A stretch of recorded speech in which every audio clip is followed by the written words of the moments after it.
तो दोस्तों, आज की इस वीडियो में मैं आपके सामने 50 महत्वपूर्ण अनुच्छेदों के बारे में बात करने वाला हूं।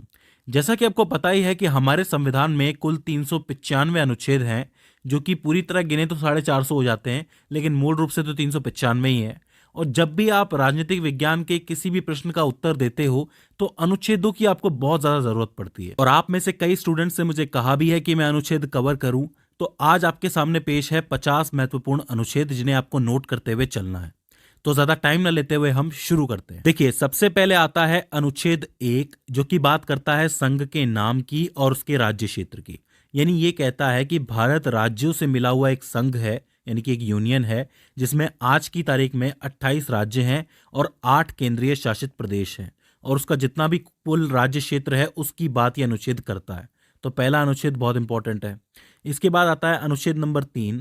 वो ये बताता है कि नए राज्यों का निर्माण और वर्तमान राज्यों के क्षेत्रों, सीमाओं और नामों का जो परिवर्तन है, इसको करने की जो ताकत है, जो शक्ति है, वो संसद के पास है। यानी कि संसद नए राज्य बना भी सकती है और जो वर्तमान राज्य है उनके क्षेत्रों को बढ़ा भी सकती है, घटा भी सकती है, उनकी सीमाएं तय कर सकती है और उनका नाम भी परिवर्तित कर सकती है। ये सारी चीजें संसद संविधान में संशोधन करके करती है। तो ये चीज आपको याद रखनी है। इसके बाद आता है अनुच्छेद नंबर 13, जो कि बहुत इंपॉर्टेंट है। ये अनुच्छेद जो है मौलिक अधिकारों का हिस्सा है, क्योंकि अनुच्छेद 12 से 35 तक मौलिक अधिकारों की बात होती है। तीसरा भाग है संविधान का। इसमें कहा गया है कि मूल अधिकारों का हनन करने वाले कानूनों का समापन कर देना चाहिए, उन्हें समाप्त कर देना चाहिए। मतलब अगर कोई ऐसा कानून बनता है जिससे आपके मौलिक अधिकारों का हनन होता है, तो वो कानून समाप्त कर दिया जाएगा, क्योंकि मौलिक अधिकार किसी से छीने नहीं जा सकते। तो ये अनुच्छेद 13 आपको याद रखना है। इसके बाद आता है अनुच्छेद नंबर 14। वो ये कहता है कि कानून के समक्ष सभी समान है। सीधी सी बात है कि अगर मौलिक अधिकारों का हनन हो रहा है, तो ऐसे में किसी के लिए स्पेशल, किसी के लिए कमतर, ऐसा तो नहीं रख सकते। सबको समान ही रखना पड़ेगा, तभी मौलिक अधिकार सुरक्षित रह सकते हैं। तो अनुच्छेद 14 जो है वो कानून के समक्ष समानता की बात करता है। तो ये आपको याद रखना है। इसके बाद आता है अनुच्छेद नंबर 15। वो ये कहता है कि जन्म के आधार पर, धर्म के आधार पर, जाति के आधार पर, लिंग के आधार पर या फिर जन्म स्थान के आधार पर किसी के साथ भी भेदभाव करना वर्जित है। मतलब इन सभी पैमानों के आधार पर या फिर किसी भी पैमाने के आधार पर किसी के भी साथ भेदभाव करना वर्जित है, गलत है, नहीं कर सकते आप। ऐसे में क्या होता है कि समाज बंटता है, उसको एक करने के लिए ये अनुच्छेद दिया गया है। इसके बाद आता है अनुच्छेद नंबर 16।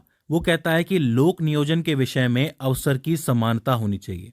मतलब जितने भी लोग हैं, चाहे वो किसी भी धर्म से हों, जाति से हों या किसी भी बैकग्राउंड से हों, उन सबको नौकरी के समान अवसर होने चाहिए। मतलब ये जो नौकरी वाली सुविधा है, ये सबको होनी चाहिए और सब उसके अंदर पार्ट ले सकते हैं। अच्छा, इसके अंदर एक चीज और है कि एससी और एसटी के लिए आरक्षण की व्यवस्था भी इसी से संबंधित बताई गई है। वो इसलिए क्योंकि ये समाज पिछड़ा है और पिछड़े समाज के साथ बहुत कुछ बुरा हुआ है, तो उनको बराबरी पे लाने के लिए, आगे लाने के लिए आरक्षण की व्यवस्था की गई थी। तो ये भी आपको याद रखना है। इसके बाद आता है अनुच्छेद नंबर 17। वो कहता है कि छुआछूत या फिर अस्पृश्यता का अंत होना चाहिए। इसके आधार पर आप किसी के साथ भेदभाव नहीं कर सकते। देखिए, भूतकाल में और कहीं ना कहीं वर्तमान काल में भी ऐसी बहुत सी जगह हैं जहां आज भी छुआछूत की प्रॉब्लम जो है अभी भी एग्जिस्ट करती है। अभी भी लोग छुआछूत के आधार पर एक दूसरे से भेदभाव करते हैं, जो कि नहीं होना चाहिए। ठीक है, तो उसके लिए यह अनुच्छेद है। इसके बाद आता है अनुच्छेद नंबर 19। वो बताता है फ्रीडम ऑफ स्पीच को, यानी कि वाक व अभिव्यक्ति की स्वतंत्रता। आपको अपने विचार रखने का, बोलने का पूरा पूरा अधिकार है। आपकी बोलने की आज़ादी कोई नहीं छीन सकता, लेकिन आपको ध्यान ये रखना है कि आप दूसरे के बारे में गलत ना बोलें। मतलब दूसरे को नीचा ना दिखाएं, किसी का भी नाम नहीं खराब करें। आप अपने विचार रखें, सभ्य तरीके से रखें, उसकी पूरी आज़ादी आपको है। ठीक है। इसके बाद आता है अनुच्छेद नंबर 21, जो कि बहुत ही इंपॉर्टेंट है। वो आपको प्राण व दैहिक स्वतंत्रता का अधिकार देता है, यानी कि राइट टू लाइफ का अधिकार। मतलब आपको जीने का अधिकार है, आपको साफ पानी पीने का अधिकार है, साफ हवा में सांस लेने का अधिकार है। मान लो कि आपके घर के सामने कोई फैक्ट्री डाल देता है, उस फैक्ट्री में से बहुत सारा धुआं निकलता है, बहुत सारा प्रदूषण निकलता है और उसकी वजह से आपके स्वास्थ्य पे बुरा असर पड़ रहा है, तो आप आवाज़ उठा सकते हो, उस फैक्ट्री को बंद करवा सकते हो। तो इसका मतलब क्या हुआ कि आपको जीने का अधिकार है। ठीक है। इसके बाद आता है अनुच्छेद नंबर 21A। अब देखो, ए लगा हुआ है, मतलब ये बाद में जोड़ा गया है, ये साल 2002 में जोड़ा गया था 86वें संविधान संशोधन के तहत। इसमें दिया गया है शिक्षा का अधिकार। 6 से 14 वर्ष के जितने भी बच्चे हैं उनको मुफ्त और अनिवार्य शिक्षा का अधिकार मिला हुआ है सरकार की तरफ से, संविधान की तरफ से। तो ये आर्टिकल बहुत इंपॉर्टेंट हो जाता है, संशोधन के रूप में आया है। ठीक है, इसके बाद आता है अनुच्छेद नंबर 25। वो ये कहता है कि भारत के किसी भी नागरिक को अपनी मर्जी के हिसाब से किसी भी धर्म को मानने, उसका आचरण करने और उसका प्रचार करने की स्वतंत्रता है। मतलब कोई भी व्यक्ति चाहे तो अपने मनपसंद का रिलीजन अपना सकता है, उसे कोई रोक नहीं सकता। तो ये भी स्वतंत्रता की बात हो रही है, मौलिक अधिकार की बात हो रही है। इसके बाद आता है अनुच्छेद नंबर 30। वो ये कहता है कि अल्पसंख्यकों के लिए शिक्षण संस्थानों की स्थापना और प्रशासन का अधिकार होना चाहिए। अब देखिए, जितने भी लोग अल्पसंख्यकों में आते हैं, खासकर मेजोरिटी से जो अलग होते हैं, उनके लिए प्रशासन और उनके शिक्षण संस्थानों की स्थापना करना ये सरकार का कर्तव्य है। तो ये मौलिक अधिकार अल्पसंख्यकों के पास है। इसके बाद आता है अनुच्छेद नंबर 32, जो कि मोस्ट इंपॉर्टेंट है क्योंकि डॉक्टर BR अम्बेडकर ने इसे संविधान की आत्मा कहा था। ध्यान से सुनना, ये कहता है कि अगर किसी व्यक्ति का मौलिक अधिकार हनन किया जा रहा है तो वो व्यक्ति सीधा सुप्रीम कोर्ट जा सकता है और सुप्रीम कोर्ट को रिट जारी करने का इसमें अधिकार होता है कि अगर किसी का मौलिक अधिकार का हनन हो रहा है तो सुप्रीम कोर्ट उसे बचाने के लिए क्या करेगा, उसके खिलाफ रिट जारी कर देगा। अब 5 तरीके की रिट है जो सुप्रीम कोर्ट दायर कर सकता है: बंदी प्रत्यक्षीकरण, परमादेश, प्रतिषेध, उत्प्रेषण और अधिकार पृष्ठा। अगर आप इसके बारे में जानना चाहते हैं तो एक अलग से वीडियो मैंने बनाई है, इसका लिंक मैं आपको डिस्क्रिप्शन में दे दूंगा, आप आराम से जाके देख लेना। ठीक है, इसके बाद आता है अनुच्छेद नंबर 40। ये जो अनुच्छेद है ये DPSP का हिस्सा है, यानी कि राज्य के नीति निदेशक तत्व का। ये संविधान का चौथा भाग के अंदर आता है। इसके अंतर्गत ग्राम पंचायतों के संगठन हेतु निर्देश दिए गए हैं। देखिए, मैं आपको बताऊं कि जब भारत आजाद हुआ था तब भारत के अंदर ग्राम पंचायतें थी, लेकिन वो ग्राम पंचायतें संवैधानिक नहीं थी। ये राज्यों पर निर्भर करता था कि राज्य ग्राम पंचायत की व्यवस्था को रखे या ना रखे, मतलब अपनाए या ना अपनाए। क्योंकि अगर राज्य ग्राम पंचायत की व्यवस्था को अपनाता तो उसके ऊपर पैसा भी खर्च करना पड़ता। अब अगर राज्य सक्षम नहीं था तो वो नहीं अपना सकता था, इसलिए इस चीज को DPSP के अंदर रखा गया, राज्य के नीति निदेशक तत्वों के अंदर रखा गया। अब उस समय पे इस अनुच्छेद से यह तय हुआ था कि अगर राज्य जो है ग्राम पंचायतों का संगठन करता है, उनका गठन करता है, तो किन निर्देशों से करेगा। तो वो जो निर्देश हैं वो इस अनुच्छेद के तहत दिए गए हैं। तो आपको ये चीज़ याद रखनी है। इसके अलावा आप पंचायती राज की वीडियो देख लेंगे तो आपको और ज़्यादा क्लियर हो जाएगा। इसके अलावा मैं आपको एक चीज़ और बता दूं कि अगर किसी के मौलिक अधिकार का हनन होता है तो वो सीधे सुप्रीम कोर्ट जा सकता है, हाई कोर्ट जा सकता है वो व्यक्ति। लेकिन अगर DPSP का हनन होता है तो वहाँ पे न्यायालय कुछ नहीं कर सकते, क्योंकि DPSP जो होते हैं वो राज्य सरकार पर डिपेंड करते हैं कि भाई राज्य सरकार इन व्यवस्था को रखेगी या नहीं रखेगी। ठीक है, इसके बाद आता है अनुच्छेद नंबर 44, जो कि बात करता है UCC की, यानी कि समान सिविल संहिता की बात करता है। मतलब सभी के लिए एक ही कानून। अभी जैसा कि आपको पता है कि हमारे देश में जो कानून कार्य करता है उसमें रिलीजन का भी फैक्टर है, यानी कि धर्म का भी फैक्टर है। अलग अलग धर्मों के लिए थोड़ी सी अलग अलग प्रावधान किए गए हैं। जैसे मुस्लिम धर्म के लिए अलग हैं तो हिंदू धर्म के लिए अलग हैं, क्रिश्चियन धर्म के लिए अलग हैं, मान्यताओं के हिसाब से। लेकिन UCC क्या कहता है कि UCC अगर होगा तो सभी के लिए एक ही कानून होगा, वहाँ पे धर्म मैटर नहीं करेगा। हालांकि भारत में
ही चुना जाता है। तो ये एक इंपॉर्टेंट अनुच्छेद है जो कि दिल्ली के बारे में आपको बताता है, तो ये आपको याद रखना है। ठीक है।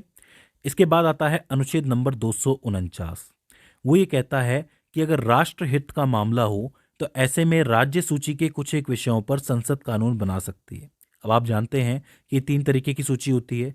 एक संघ सूची जिसपे केंद्र सरकार कानून बनाती है, जितने भी विषय उसके अंदर होते हैं। एक राज्य सूची होती है जिसपे कानून कौन बनाता है, राज्य सरकार बनाती है। और एक समवर्ती सूची होती है जिसपे दोनों मिलके बनाते हैं। लेकिन अगर राष्ट्रहित की बात हो तो राज्य सूची के कुछ एक विषय होते हैं जिन पर सीधे सीधे संसद कानून बना सकती है, केंद्र सरकार कानून बना सकती है। तो ये चीज़ भी आपको याद रखनी है। इसके बाद आता है अनुच्छेद नंबर 262। वो ये कहता है कि जो अंतर्राज्यीय नदियां बहती हैं, मतलब जो राज्यों के बीच में जो नदियां बहती हैं और जो नदी घाटियां होती है, उनके जो जल संबंधी विवाद होते हैं उनका निपटारा इस अनुच्छेद के तहत आता है। अक्सर ऐसा हो जाता है कि नदियों के बीच में बहुत ज़्यादा विवाद हो जाते हैं, तो उन विवादों को सॉल्व करने का काम जो है इस अनुच्छेद के तहत होता है। ठीक है। इसके बाद आता है अनुच्छेद नंबर 263। वो क्या कहता है, वो कुछ एक अंतरराज्यीय परिषद जो कि राज्यों के बीच में परिषद होती है उसके संबंध में कुछ एक उपबंधों की बात करता है। तो ये भी एक इंपॉर्टेंट चीज हो जाती है, आपको याद रखनी है। ठीक है। इसके बाद आता है अनुच्छेद नंबर 280 जो कि सीधे सीधे फाइनेंस डिपार्टमेंट की बात करता है, यानी कि वित्त आयोग की बात करता है। पूछा जाता है कि वित्त आयोग की बात कौन से अनुच्छेद के तहत की गई है, तो आप लिखेंगे अनुच्छेद नंबर 280। इसके बाद आता है अनुच्छेद नंबर 300 ए। अब ए लगा हुआ है यानी कि ये भी संविधान संशोधन के तहत जोड़ा गया था। ये 44वें संविधान संशोधन 1978 के तहत जोड़ा गया था, जिसके अंदर संपत्ति के अधिकार को एक कानूनी अधिकार बनाया गया था। मैं आपको बता दूं कि पहले संपत्ति का अधिकार एक मौलिक अधिकार था, लेकिन इसके तहत लोग बहुत सारी प्रॉपर्टी जमा कर रहे थे, मतलब प्रॉपर्टी ही प्रॉपर्टी रखने लग गए थे और लोगों का हक मरने लगा था। तो इसको मौलिक अधिकार से निकाल के कानूनी अधिकार बनाया गया था, जिससे सबके हक में ज़मीन आ सके, सबके हक में प्रॉपर्टी आ सके। एक बहुत फेमस केस भी है इससे जुड़ा हुआ, केशवानंद भारती केस। उसके ऊपर मैंने वीडियो बना रखी है, आप चाहें तो जाके देख सकते हो। ठीक है। इसके बाद हम बात करते हैं अनुच्छेद नंबर 312 की। वो आपको बताता है अखिल भारतीय सेवाओं के बारे में। अब ये जितनी भी सेवाएं होती हैं, जैसे आईपीएस हो गया, आईएएस हो गया, ये सारी सेवाएं अखिल भारतीय सेवाओं के अंतर्गत आती हैं, तो उसका विवरण आपको इस अनुच्छेद के तहत मिलेगा। इसके बाद आता है अनुच्छेद नंबर 315 जो कि संघ और राज्यों के लिए लोक सेवा आयोग की स्थापना करता है। अब देखो, जो मैंने जितनी भी आपको सेवाएं बताई हैं, अखिल भारतीय सेवाएं, ये प्रशासन ही है। सीधी सी बात है, प्रशासन कौन करता है, आईएएस आईपीएस ये सारे मिलके ही तो करते हैं। शासन के लिए तो नेता है, प्रशासन के लिए अधिकारी चाहिए। तो ये अधिकारी अगर चुनने हैं तो संघ अपनी तरफ से एग्जाम करवाता है, राज्य अपनी तरफ से एग्जाम करवाते हैं। तो उनके लिए लोक सेवा आयोग बनाए गए हैं और वो 315वें अनुच्छेद के तहत बताए गए हैं। तो ये चीज़ आपको याद रखनी है। ठीक है। इसके बाद आता है अनुच्छेद नंबर 330। वो क्या कहता है कि लोकसभा में अनुसूचित जातियों एवं जनजातियों के लिए स्थानों का आरक्षण होना चाहिए। अब देखिए, अलग अलग राज्यों में अनुसूचित जातियों और जनजातियों के लोगों की संख्या अलग अलग हो सकती है। जितनी ज़्यादा संख्या होगी उस हिसाब से उतनी ज़्यादा उनके लिए सीटें आरक्षित होंगी, और जितनी कम संख्या होगी उस हिसाब से उतनी कम सीटें आरक्षित होंगी। तो इसके बारे में आपको अनुच्छेद 330 बताता है, ये भी आपको याद रखना है। इसके बाद आता है अनुच्छेद नंबर 338। ये क्या कहता है, ये आपको बताता है राष्ट्रीय अनुसूचित जाति आयोग के बारे में, यानी कि एससी यानी कि शेड्यूल कास्ट के लिए आयोग बना हुआ है, उसकी बात करता है ये। और जो 338 ए है जो कि 89वें संविधान संशोधन 2003 के तहत जोड़ा गया था, उसमें राष्ट्रीय अनुसूचित जनजाति आयोग के बारे में बात की गई थी, यानी कि एसटी के बारे में, शेड्यूल ट्राइब के बारे में बात की गई थी कि उसके लिए भी एक आयोग होना चाहिए। तो एससी के लिए आयोग है और एसटी के लिए भी आयोग है। तो ये चीज़ आपको याद रखनी है स्पेशली, 338 और 338 ए। ठीक है। इसके बाद आता है अनुच्छेद नंबर 350। वो क्या कहता है कि प्राथमिक स्तर पर सभी को अपनी मातृभाषा में शिक्षा को हासिल करने का अधिकार होना चाहिए। तो ये व्यवस्था भी सरकार करती है कि प्राथमिक स्तर पर सभी अपनी मातृभाषा में शिक्षा हासिल कर सके। तो ये अनुच्छेद 350 बहुत इंपॉर्टेंट हो जाता है।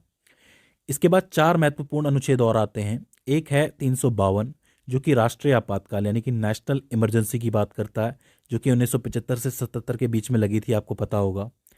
इसके बाद आता है 356 जो कि राष्ट्रपति शासन के बारे में बात करता है कि अगर किसी राज्य में कोई असंवैधानिकरण चल रहा है, वहाँ की सरकार संविधान के हिसाब से नहीं चल रही है, तो उस राज्य के अंदर केंद्र सरकार से राष्ट्रपति जो होंगे वो सीधे सीधे वहाँ पे राष्ट्रपति शासन लगा देंगे, मतलब वहाँ की सरकार जो है वो निरस्त हो जाएगी। ठीक है। इसके बाद आता है आपका अनुच्छेद नंबर 360 जो कि वित्तीय आपातकाल के बारे में बताता है। यानी कि अगर देश में पैसे की कमी आ जाए, क्राइसिस हो जाए, बैंकरप्सी हो जाए, तो देश में वित्तीय आपातकाल लगाया जाता है। हालांकि मैं आपको बता दूं कि खुशखबरी की बात यह है कि हमारे देश में कभी भी वित्तीय आपातकाल नहीं लगा है और कभी लगे भी नहीं, ऐसी आप प्रार्थना कीजिए। ठीक है। इसके बाद आता है अनुच्छेद नंबर 368, जो कि हमारी लिस्ट का फाइनल है। वो बहुत ही इंपॉर्टेंट है। वो है संविधान संशोधन करने के लिए संसद की शक्ति और प्रक्रिया। कि अगर संविधान में कोई ऐसी चीज़ है जो समय के साथ बदली जाना ज़रूरी है, तो उसकी व्यवस्था भी इसके अंदर है। संविधान को संशोधन करने की जो प्रक्रिया है वो हमने साउथ अफ्रीका के संविधान से ली है, तो ये चीज़ आपको याद रखनी है। हालांकि मूल ढांचे को संशोधित नहीं किया जा सकता है, इसके बारे में मैंने बहुत बात की है। आप केशवानंद भारती के दोनों पार्ट्स देख लीजिए, आपको बेहतर समझ में आ जाएगा। तो दोस्तों, मुझे उम्मीद है कि आपको ये 50 अनुच्छेद समझ में आए होंगे और आपने इन्हें लिखा होगा। दोस्तों, अगर आप इनकी तैयारी कर लेते हो तो मुझे नहीं लगता कि कोई भी ऐसा प्रश्न बचेगा जिसको आप अटेम्प्ट ना कर पाओ। आप इजीली अनुच्छेद भी लिख दोगे और आंसर भी अच्छा बना के जरूर आओगे। तो दोस्तों, मुझे उम्मीद है कि ये वीडियो आपके लिए हेल्पफुल साबित रही होगी। अगर इसके बाद भी इसके अंदर आपको कोई क्वेरी आती है, कोई दिक्कत आती है या फिर हमसे कोई गलती हो जाती है, तो आप हमें कमेंट सेक्शन के अंदर बता सकते हैं। तो दोस्तों, आज की इस वीडियो के अंदर बस इतना ही।